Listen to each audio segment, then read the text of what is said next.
What is going on, YouTube? Hope you guys are doing fantastic today. Today, we're going to be going over the top 5 or best 5 ranked gods in support. They're all going to be Guardians. Thank goodness. Guardians in a good spot. That's just going to be 5 gods that I think, no particular order. We're going to be doing builds, relics, just stuff that I think is very good with them. So I hope you guys enjoy the video.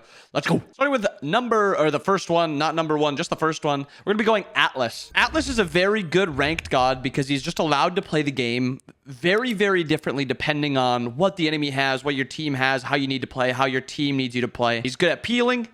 Not great, but he's good. He's really good at doing damage. He's good at playing in between fights. He's got good CC, not great CC, and then he builds a lot of items that are really good right now. I think Atlas plays best with Sentinels right now. I think he's very uber aggressive in lane, and I think he does very well with Prophetic also. He stacks Prophetic very quickly, and then it allows him to build into more other items that aren't just super into defenses because of how just many stats you get from Prophetic. When you finish Prophetic, when you finish your Sentinels, and just to put this out there, you're going to be going Sentinels Embrace nearly every game. I think Sentinels Boon is in an okay spot, but when you compare it to Sentinels Embrace, there's a lot more value coming from the Sentinels Embrace. So if you were building Sentinels, 99% of the time, go Embrace. That 1%, maybe you need a little bit of healing on sieges. You're going to be solo frontlining, so getting you as much healing as possible, giving you like 1.5 health bars on sieges might be okay. Then it might make a little bit of sense, but I still think Sentinels Embrace, 99% of the games, is better. No particular order, just items that he uses really well. Divine, he's very, very good with Divine. He's very, very good with Mirrodin. He builds defense items very, very well. Stuff like Sov, he builds Sov very well. He can build stuff like Shoguns. He makes good use out of Shoguns. Spirit's Robe if he needs a little bit of tankiness.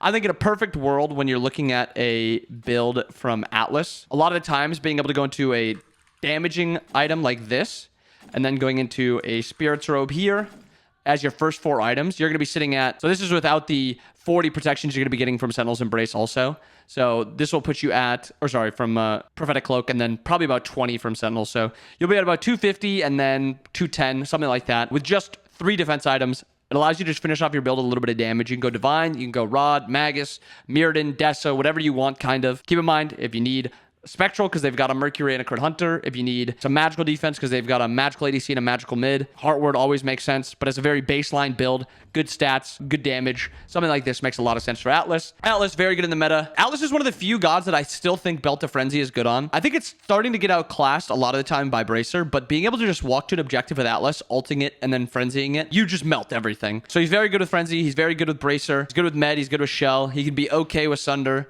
He could be okay with Horrific. Honestly, he's pretty wide open. Even Ankh, he's fine with. A lot of these relics, just don't go Sprint. A lot of the times, you don't really need beads. You can just go Absolution now, or you can go Magi's. Magi's is going to be very good on him also. But you're wide open with what you can do with Atlas. But Atlas is going to be one of the top 5 gods. Next up, Maui. Maui, a lot better in competitive. I think he's worse because people don't use his 2 really as much. Also, your massive ult in team fights, you can't really call out, be like, yo, I'm hitting this big ult. I know this guy doesn't have beads. It doesn't really happen as much. If you pull somebody with your 1 also, it's just a single target CC. And then if you use your 3 to get into a fight and stun people, you have committed then into that fight with no real way to escape. So people not using your 2, your single target CC on your 1, your 3 being a stun, but you have to commit to the fight. And then your ult being, I mean, weirdly easy to avoid, but people still don't know really how to avoid it. I think still makes him a top 5 god, but there's reasons why he's not up there in the top 1, top 2, top 3. I think he's more of the bottom side of this top 5. Looking at his build, this is actually exactly what I would build, something like this. Benevolence into Thebes. I've been going back and forth kind of with Cloak. In some games, Maui's Cloak feels very easy to stack. In some games, it's just impossible. In ranked, it is a little bit easier, so feel free to go Cloak on Maui here instead. That was my comp build, what I was thinking, what I wanted to do. I also really like Solve on him. He gets extra protections. It allows him to just walk up and trade a little bit. You can walk up and try to pull somebody in, and if you trade a little bit with them, you have a little bit of HP 5, a little bit of physical protections. But keep in mind, this can be a Heartward if they have double magical. Very good with Stone of Binding. He procs it with 3 of his abilities and his passive. And then he's very good with Compassion, but Heroism can be very good if you're playing against a stun comp that are looking to CC one of you guys and then kill someone like a Blink Hebo knockup. That Heroism is actually very, very nice. But Compassion and Heroism both very, very good. Just look at the enemy comp, look at how you want to keep them alive, whether it's Compassion or Heroism. And yeah. Also, if you guys want a video just to go over all the starters now that Warflag is back and what I think about all of them, who do you think should be built on who, let me know in the comments. If it is something that you guys really are interested in, you're not too caught up on, I can go over that. Next up, we're going to be going Cabrakan. I think the change from Season 9 to Season 10 helped Kabrakan more than it helped many other gods. I think Bacchus is another one that got a lot of help. Some of the mage mid laners like Hell, where they can build Breastplate of Regrowth, Guan with Breastplate and Lotus. They have very good items. But Kabrakan, with this option of Absolution, finally puts him into a spot where he feels like he's never ever someone you can really ever pick. The enemy goes something like Daji, or if they go Athena, or if they go something where they're trying to CC you or CC a teammate and you have no peel, you now just buy Absolution, you give yourself a peel option. Keep in mind, it's very OP on him because he has a 75-second cooldown ultimate. That's something that you don't really think of all the time, but when it comes down to Absolution has, I think it's a 40-second cooldown. It's a 40 or 50. 40-second cooldown. So yeah, 40-second cooldown.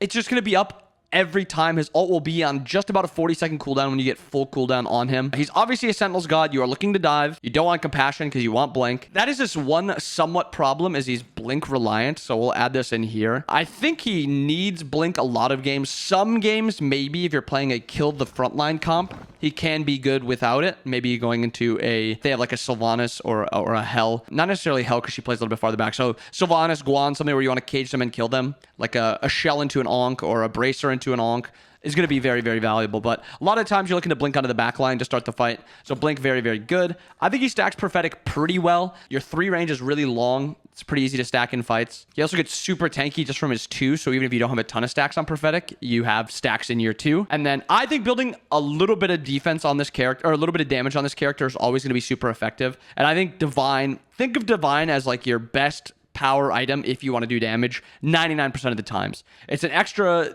damage proc every 15 seconds, and it's extra power, extra pen. So keep Divine as like, if you need to do extra power or extra damage in this team fight, Divine is like the option that should come to mind.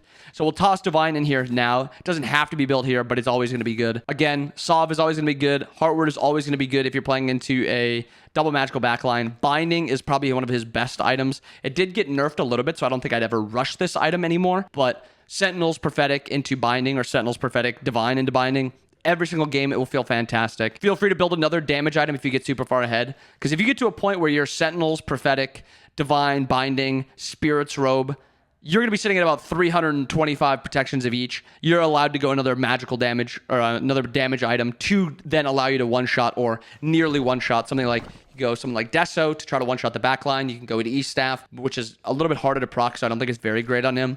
Mirrodin for that all-in also, because it's as soon as your ult lands, the Mirrodin procs, you're going to be doing a lot of damage. Those are just options, but Kabrakan, very good at diving the backline. He's very good at getting these leads in ranked.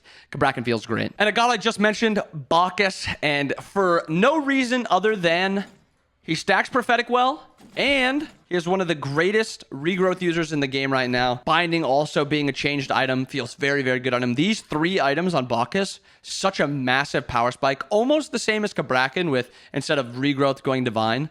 But like, at this point, you have so much damage, so much power. You go something like Spirit's Robe, and then you go Deso or Divine. And right here, a build like this, you're going to be one-shotting. You're going to be very hard to deal with. You're going to be doing a lot of damage. You're allowed to dive the backline and basically be bully outable by the enemy team. You can just walk at them and they can't really stop you because you just do so much damage. You're just that tanky. Now, Breastplate of Regrowth. Bacchus' one was changed to have a small heal on it when you put a point into it. So keep in mind, do not put a point into Bacchus 1 until you get to the point where you're building regrowth. Well, if you're delaying your regrowth for a binding and then regrowth, you'll probably be leveling your point into your 1 at about the same time. But just think about that. The only reason you're putting a point into your 1 is so you can get the heal, so you can get the regrowth proc to sprint around the map. A build like this, Bacchus will be one-shotting. Make sure you check out the relics. He uses every relic very, very well. Something like Sunder, Bracer, Med, Shell, Ankh he uses very well. Obviously, Shield of Thorns, not too great. I don't think he's very great with Frenzy, and I think Horrific is not too great on him either. But any of those other options feel very, very good. You'll bully out in 2v2s because his 3 pushes back the wave, and if they don't have a way to interrupt your 3, you're basically just going to be walking them down, out-trading them the entire time. So Bacchus, another great god. Lastly, in my opinion, the hardest carry for support, Terra. I know Genetics feels the same way where this character is one of the few supports that you can carry on from support, but just because of how much damage she has in her kit. I like building Sentinels when I know I'm going to have to build a little bit of damage on Terra. If you're playing like a full backline, Heroism or Compassion are both very, very good, but I prefer to play her slightly more aggressively with like a Divine, a Deso, and then just diving the enemy backline. I personally go Thebes on her, and then I always go like Thebes Divine, something like this, because at this point in the game, your damage is through the roof. You have So many quick ways to proc your ultimate.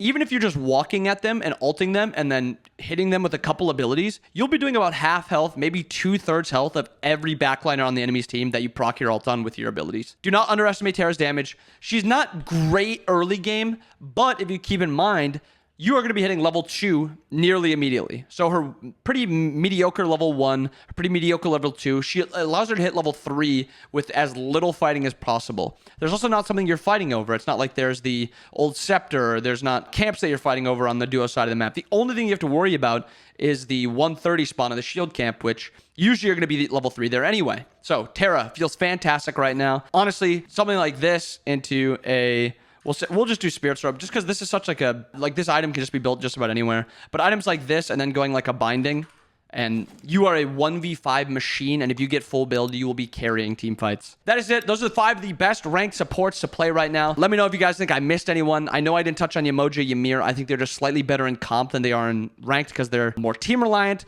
But these are my top 5. I hope you guys enjoyed the video. Hope you guys have a wonderful rest of your day. See you guys again next time. Peace.